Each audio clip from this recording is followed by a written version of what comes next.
We've been comparing molecular compounds and ionic compounds, and we're going to keep doing that in a couple of ways on this next slide. So if we continue to compare our molecular and ionic compounds, before we jump to these electrons, let's just answer a couple of questions. So in molecular compounds, we want to answer, do we have metals? Do we have nonmetals? And if I look at these compounds, say carbon dioxide, here's carbon, here's oxygen. Those are both nonmetals, right? Hydrogen is a bit confusing. Hydrogen, for the purpose of bonding, we want to think about hydrogen belonging right here, and we'll see why on the next slide. Another place that hydrogen can belong is also right over here, next to helium. So hydrogen's kind of that friend that can blend in here, here, or here, but for bonding, we want to think about it on the right side of the table. So given that hydrogen's over here, do I have any metals? Remember, metals were to the left of this zigzag line. There are no metals in my molecular compounds. They are made up purely of nonmetals. In contrast, if I come over here to my ionic bonds, remember we were already talking about seeing some metals in those on this page. So ionic compounds, ionic bonds, we see sodium, calcium, magnesium. Here's sodium, magnesium, calcium. They're all on that left side of the table. So yes, I have metals. And I also have nonmetals, chlorine, fluorine, sulfur, and oxygen. So the thing that's going to make our ionic compounds stand out to us is that they always have metals in them. Second question down. Are elements in these compounds charged? Absolutely. My metals end up being cations, and my nonmetals end up being anions. So yes, I have cations and I have anions. On the periodic table, my metals are to the left of this line, right? Left of the zigzag line. Metals, we're going to see in a minute here, lose electrons. And when they lose negatives, we're left with a positive cation, all right? Nonmetals are the other side of the table, specifically the not noble gases. So we're looking at all of these elements here. So nonmetals, if they're in an ionic compound, they are going to either share or gain electrons. So share if they're in a molecular compound, or gain electrons if they're in an ionic compound. And they can form anions, which are negative. Sorry, you can't see that there. So metals will lose electrons, form cations. Nonmetals will share or gain electrons, and if they gain electrons, then they will form anions. So over here, if we look at our molecular compounds, are these elements going to be charged? Remember back to our previous page, we saw charges on the ionic compounds, but not on the molecular. So just driving that home, there are no charges here. All right. Now to answer the next couple of questions, how many bonds does carbon form? And what are the charges? We need to come back to something that we learned in chapter 2, which was valence electrons. Remember those valence electrons were the ones in the outer shell of an atom, so far out, and we had our first shell, second shell, third shell on the periodic table. So with those valence electrons, just to review, we had talked about how many valence electrons there are in each group. And there's a little shortcut to that. This 1A here tells me there's one valence electron for every element in that group. Remember, that makes them all behave similarly, physical and chemical properties. The 2A tells me there's two, and we had drawn these as dots as well. 3A tells me there's three valence electrons, 1, 2, 3.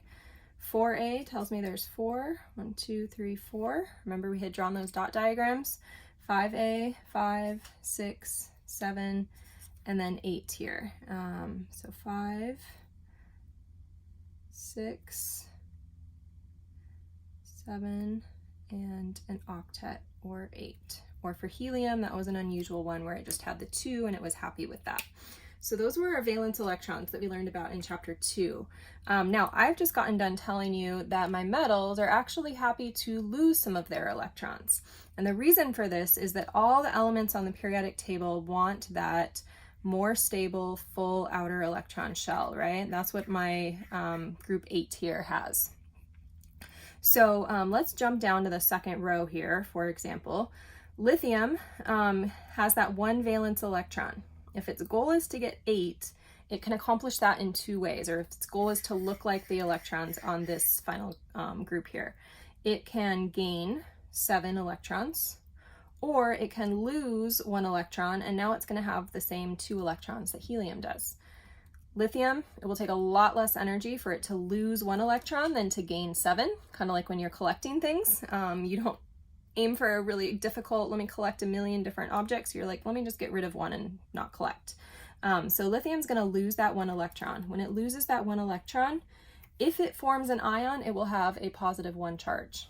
And because every element in this group has 1 valence electron, they will all lose that 1 electron if they're in an ionic compound and have a 1+ charge.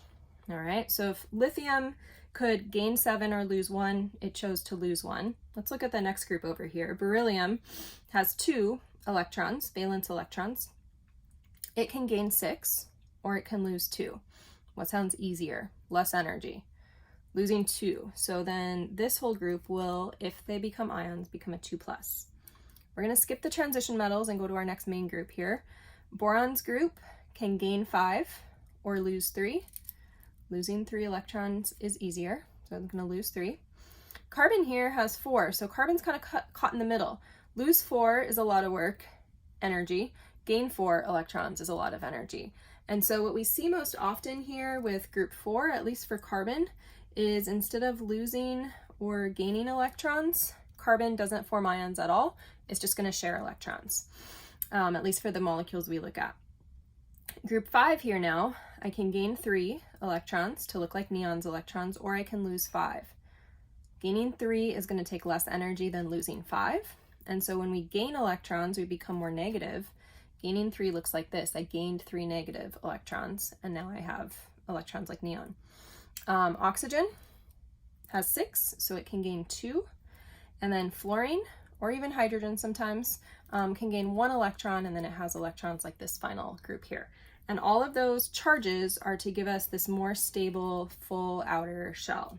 All right, so those are the charges if we form ions.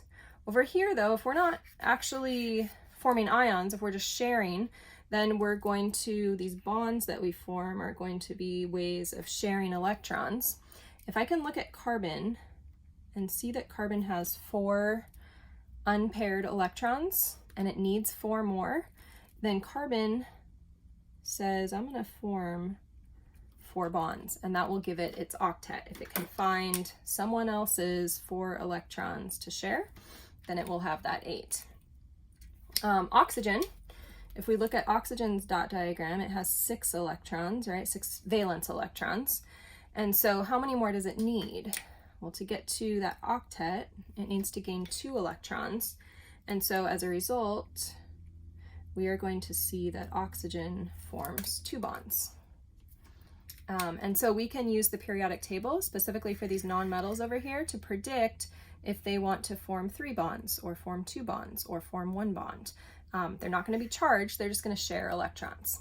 So that is looking at our valence electrons and our charges, and you might even transfer all this information to a fresh periodic table if you want it somewhere bigger to reference.